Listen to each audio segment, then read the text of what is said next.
नमस्कार हेलो नमस्कार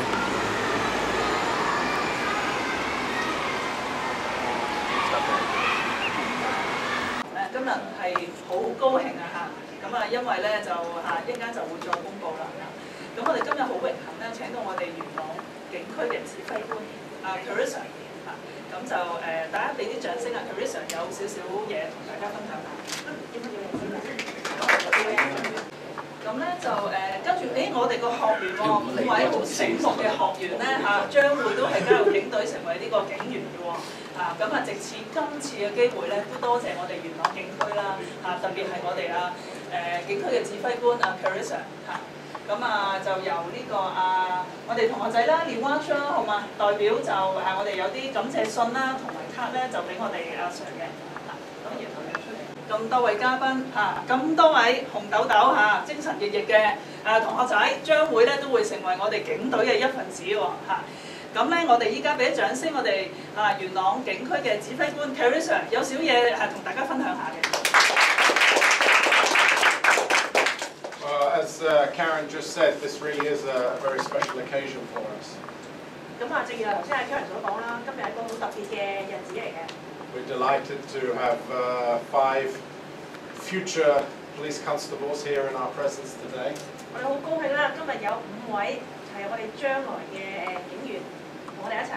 I think all of which have benefited from the engagement of the police in helping them prepare for the entrance examinations and also the procedures involved. 相信你哋咁多位之前都係參加咗我哋一啲計劃，都學到點樣去應付一個 interview 考試training咁從而咧喺度都得到幫助，直至到可以成功考取到呢個警察嘅。I know that Marco and Peter and Don and Kyle have been studying hard since they joined us as part of Project Sunshine in May this year. And our friend here has been with us since last year, since June last year, and really has done outstandingly.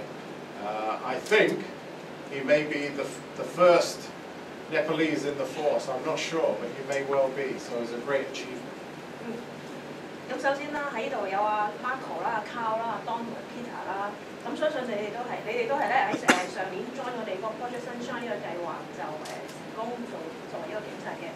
咁而另外啦，非常之矚目值得一提嘅就係Liwash 啦。Liwash 咧就係都係上年 join 咗我哋個 Project Humanity 呢個計劃。咁就亦都相信係佢係第一個嘅地方議席嘅同事 join 我哋警隊嘅。Raj is the second successful graduate of the Project Himalaya to join the force as a police constable. We've had some who've successfully joined as police community liaison assistants, and we're sure that there'll be many more to come. 咁我哋 Liwash 咧就係我哋個計劃 Project Humanity 入邊第2位成功可以做到警員嘅朋友嚟嘅。咁我哋相信啦，將會有更多嘅學員咧係會成功透過呢個計劃可以做到警員嘅。I know you start your training on the 26th of this month, and that's when the really hard work will begin. 咁相信你哋都知道啦，你係10月26號就會入班㗎啦。咁到期時就會係一連串好艱辛嘅訓練俾你哋嘅。You'll have 6 months of very challenging time ahead of you, but I look forward to attending your graduation ceremony, hopefully in April next year at the Police College. 咁你哋將會咧係要經過6個月非常之艱辛嘅訓練嘅。咁我喺度都非常之期待參與你哋喺出年嘅4月30號呢個結業禮嘅。My colleagues and I will be as proud as your parents are to see you graduate. 我Carissa 啦，會好似你哋嘅父母咁樣咁高興、咁光榮去出席你哋呢一個典禮嘅。Congratulations, brother.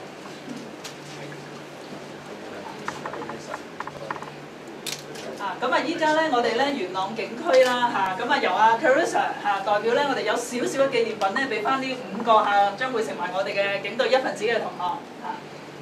This is only given to our police officers from Yuen Long District, and this is our Yuen Long pin, which you can wear on your suit. So it's my pleasure to give it to you. Maybe if they come up one by one. OK，首先係阿 Wash 先啦。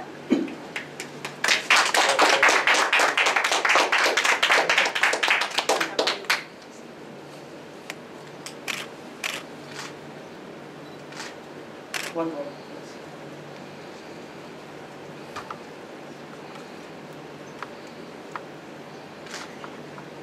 OK，咁啊，跟住係胡瑞傑 Marco。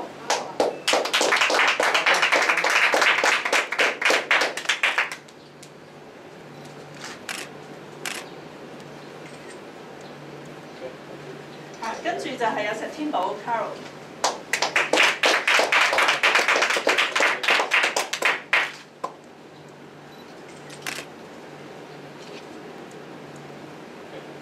跟住阿 Donna 冼振華。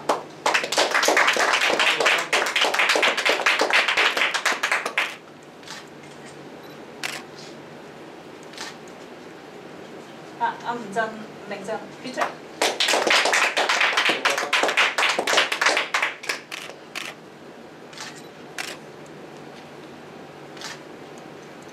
5位同學仔同阿 Sir 整張大合照先啦，好嘛？咁啊，企過嚟，咁啊，跟住你啦。Oh, thank you. 學員咧藉有今次嘅機會咧，好多謝元朗警區啦俾咁多訓練啦，同埋支持佢哋嘅。咁啊，所以咧特此咧，咁啊有個感謝信同埋感謝卡咧俾阿 Sir 嘅。Thank you. I want to photo with all of these. OK。Thank you. 跟住少少，你去。Congratulations as well. म त्यही बस्ने बिचमा छोराको साथमा बस्नु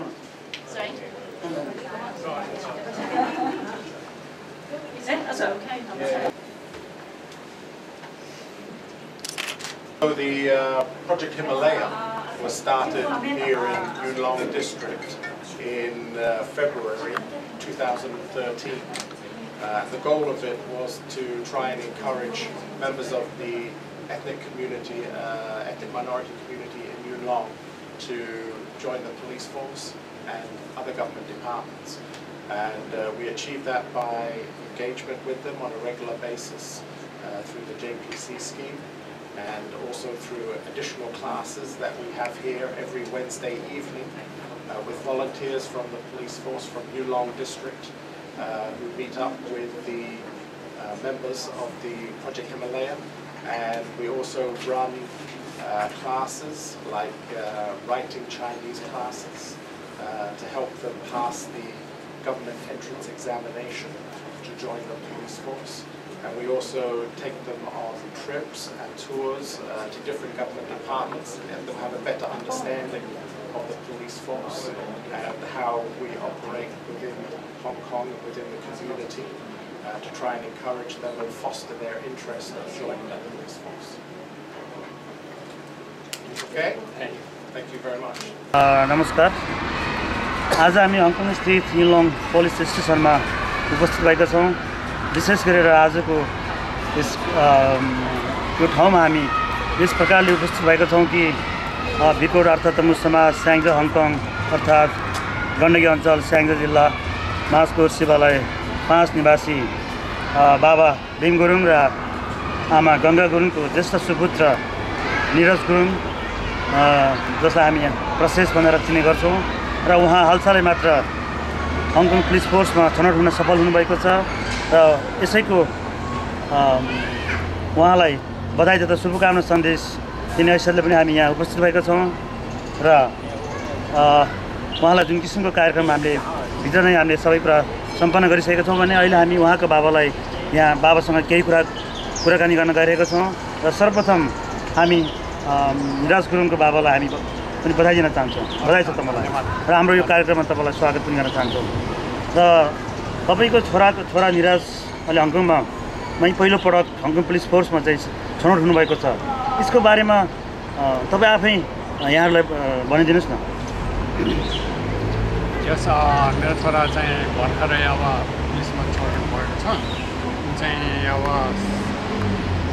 पहिला प्राइमेरीबाट नै यही पढेको प्राइमेरी 1बाट 6 अनि सेकेन्डरी 1 सेकेन्डरी पनि सिधाएपछि अनि उसले चाहिँ पुलिसमा चाहिँ ट्राई गर्छु एक्चुली मैले पनि ठिकै छ अब भनेर अनि यो पुलिस स्टेसनमा चाहिँ यो हिमालय प्रोजेक्ट सञ्चालन गरेको थियो अनि त्यसमा चाहिँ जोइन गरेर यताउता यस सफल भयो यस हामी चाहिँ खुसी छौँ। यो चाहिँ छोराको ड्रिम नै थियो कि तपाईँहरूको चाहना हो? होइन उसले पनि पुलिसै हुन्छु भनेर पहिलेबाट भन्दै थियो अनि गर्दाखेरि अब पुलिसै हुन्छ भनेपछि अब ठिकै छ। अनि छोराको यो सफलतामा तपाईँहरूले कतिको सङ्घर्ष गर्नुभयो र छोराले चाहिँ कतिको सङ्घर्ष गरेर आज यो सफल हासिल प्राप्त गर्नुभएको छ? यस हामीले पनि निकै ट्राई मद्दत पनि गरियो जस उसले पनि एकदमै हार्ड कोसिस गरेको नै हो। अब एक्सर्साइजहरू गर्ने फिजिकलहरू यताउता अब बिहान दौडिनु जाने यस्तो गर्ने जस उसको पनि एकदमै योगदान छ। अब हामी पनि यताउता अनि यो कति महिनाको सङ्घर्ष पश्चात चाहिँ छोराले चाहिँ छोराको ड्रिम चाहिँ पुरा भएको छ भन्नाले कति महिना उसले चाहिँ यो जति पनि आफ्नो प्रक्रिया चाहिँ खास के हुँदो रहेछ तपाईँले यसो बताइदिनुहोस् न। प्रक्रिया त लगभग 3 महिना जस्तो लाग्यो। अब सुरुमा चाहिँ फर्म चाहिँ अनलाइनबाटै भरेको छ फर्म भर्ने अनि डकुमेन्टहरू सब स्कुलको डकुमेन्टहरू यताउता सब चेकहरू भयो अनि त्यसपछि अब फिजिकल टेस्ट अनि तपाईँको एजुकेसन टेस्टहरू अनि मेडिकललाई लगभग 3 महिनाको समय लाग्यो त्यसको। भनेपछि छोराको चाहिँ यो जति पनि टेस्टहरू चाहिँ इङ्ग्लिस माध्यमबाट कि चाइनिज माध्यमबाट? होइन यो यसको टेस्टहरू उसले भनेअनुसार चाहिँ टेस्टहरू सबै चाइनिजबाट नै भयो अनि इङ्ग्लिस पनि। भनेपछि छोराको चाइनिज लेख्न बोल्नमा कुनै डाउट छैन? त्यो चाहिँ अब छोराले चाहिँ प्राइमरी र सेकेन्डरी दुइटै चाइनिज मिडियमबाट पढेको छ उसले चाहिँ सर्टेड हो। र मिनिमम यसको चाहिँ योग्यता के हुनुपर्ने रहेछ? यसको त अब मिनिमम त डिएसई टेस्ट चाहिँ डिएसई टेस्ट भन्दा फर्म 6 चाहिँ गरेको हुनुपर्छ होइन। फर्म 6 अनि त्यसपछि त्यही नै हो फर्म 6मा चाहिँ 5वटा सब्जेक्टमा चाहिँ राम्रो नम्बर ल्याएर पास गर्नु। हस् त तपाईँलाई विशेष गरेर हाम्रो एउटा नेपाली समुदायमा हामी हङकङ आएको नेपालीहरूको हङकङ आगमन लगभग 20 वर्षभन्दा बढी भइसकेको छ। यो स्थितिमा आइपुग्दासम्म तपाईँको एउटा छोराले एउटा हङकङमा एउटा ऐतिहासिक रत्न सफल भएको हामी महसुस गर्छौँ र हङकङ पुलिस फोर्स युलुङ डिस्ट्रिक्टको चाहिँ डिप्टी कमान्डरको अनुसार चाहिँ हङकङमा चाहिँ 1997 पश्चातको चाहिँ एउटा पहिलो नेपाली नै हङकङ पुलिस फोर्समा चाहिँ सिलेक्सन भएको चाहिँ हामीले उहाँबाट जानकारी पायौँ होइन। सायद उहाँ नै तपाईँकै छोरा नै सायद प्रथम हुनसक्छ र हामी अन्तमा यहाँलाई धेरै बधाई फेरि पनि हामी धेरै बधाई तथा शुभकामना दिन चाहन्छौँ। र छोराको भन्नुपर्दा हामी नेपालीहरू हङकङमा आगमन भएको लगभग 2 दशकभन्दा बढी भइसकेको अवस्था छ र यो अवस्थामा हङकङमा एउटा नेपालीले मात्र सफलता हासिल गर्नु भनेको यो सायद यो चान्चुने कुरा पनि होइन जस्तो लाग्छ। र यो सम्बन्धमा जति पनि हङकङमा जति पनि सङ्घ संस्थाहरू र नेपाली दाजुभाइ दिदीबहिनीहरूलाई तपाईँ के भन्न चाहनुहुन्छ र यो स्थानमा आउनको लागि योग्यता के हुनुपर्छ कि तपाईँले हाम्रो दर्शक श्रोताहरूलाई स्पष्ट पारिदिनुहुन्छ कि? सर्वप्रथम दर्शक श्रोताहरूलाई सबैलाई नमस्कार। यो पुलिस हुने प्रक्रिया चाहिँ खासै त छैन। जस चाइनिजमा चाहिँ लेख्न र पढ्न सक्नुपर्छ। इन्टरभ्यू पनि चाइनिजमै हुन्छ। यो चाइनिजमा चाहिँ पास गर्न पर्ने हुन्छ। त्यस कारणले चाइनिज लेख्न र पढ्न चाहिँ अनिवार्य नै छ। त्यसबाहेक चाहिँ अब फर्म 6 पास गरेको हुनु पर्यो अनि त्यसपछि चाहिँ मेन कुरा चाहिँ अब फ्यामिलीहरूको चाहिँ क्रिमिनल रेकर्ड चाहिँ सफा हुनुपर्छ बाबुआमा प्लस प्यारेन्ट्स अनि उसको पनि अनि अरू त त्यही हो। अब फिजिकल अब मेडिकल अब त्यति भएपछि अब खासै गाह्रो छैन। हाम्रो नेपालीहरू कसैले पनि सक्छ यो। अनि हङकङ स्टार पासपोर्ट लिनै पर्छ कि एउटा हङकङ पासपोर्ट प्लस एउटा आइडीको माध्यमबाट नै यो चाहिँ एउटा हङकङ पुलिसमा चाहिँ इन्ट्री हुन सकिन्छ? होइन यो नेपाली स्टार पासपोर्टै चाहिँदैन। मेरो छोराको पनि स्टार पासपोर्ट छैन। यो खास नेपाली पर्मानेन्ट आइडी कार्ड हुनु पऱ्यो त्यसपछि चाहिँ पासपोर्ट चाहिँ जुनै भए पनि हुन्छ नेपाली पासपोर्टले पनि फाइट गर्न सक्छ अनि यसको लागि उमेर चाहिँ कतिसम्मको चाहिँ मान्यता लिँदो रहेछ उमेर खास त 18 वर्ष ओभर हुनुपर्छ अनि एन्ड पछाडिको चाहिँ मलाई अलि थाहा भएन यो चाहिँ यस छोरा चाहिँ 19 वर्षको हुनुहुन्छ छोरा चाहिँ अहिले 19 मा लाग्दैछ गर्दाखेरि 18 चाहिँ पुरा भएको हुनुपर्छ फर्म 6 अनि तपाईँको त्यही हो अब ब्याकग्राउन्डहरू राम्रो मेडिकल फिट हुनु पर्यो फिटनेस फिट हुनु पर्यो त्यति भए चाहिँ हाम्रो नेपालीहरूले पनि नानीहरूले फाइट गर्न सक्छ धन्यवाद भीमजी तपाईँले हाम्रो हङकङमा रहनुहुने सम्पूर्ण नेपाली दाजुभाइ तथा दिदीबहिनीहरूलाई आफ्नो छोरा जुन स्थानमा आइपुगेको छ जुन स्थानमा पुगेको छ त्यसको बारेमा प्रश्न पारिदिनु भयो यहाँलाई पुनः हामी हार्दिक बधाई तथा शुभकामना व्यक्त गर्दछौँ धन्यवाद सबैलाई धन्यवाद